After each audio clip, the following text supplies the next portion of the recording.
আজকে পার্শে মাছ করব। সর্ষে পোস্ত বাটার যে সানরাইজের প্যাকেট পাওয়া যায় ওটা রেখেছি, কিছু আলু সিদ্ধ করে রেখেছি, আর কিছু মশলা রেডি করে রেখেছি। এদিকে ধনেপাতা, কালো জিরে আর তেজপাতা আর পেঁয়াজ কেটে রেখেছি। এবার আলুগুলোকে ভেজে তারপর মাছগুলো ভেজে রান্না শুরু করব। একদম কম আছে, আমি মাছগুলো হালকা ভেজে নিচ্ছি। এবার তুলে নেব মাছগুলো। মাছগুলো ভেজে রেডি করে রেখেছি। এইদিকে আলুগুলো হালকা লাল করে ভাজি।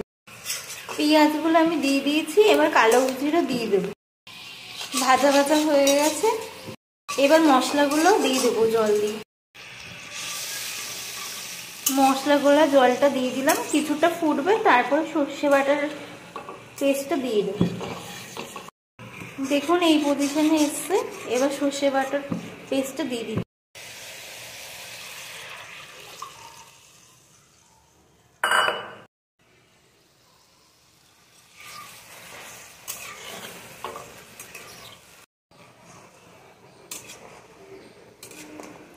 কিছুটা হয়ে গেল, আমি মাছ আর আলুগুলো দিয়ে দেবো। তারপর নামানোর পরে একটু ধনেপাতা দিয়ে গার্নিশিং করব।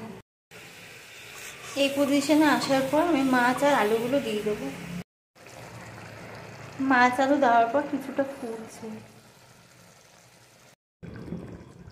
তরকারি হয়ে গেছে। এবার গার্নিশিং করবো ধনেপাতা দিয়ে।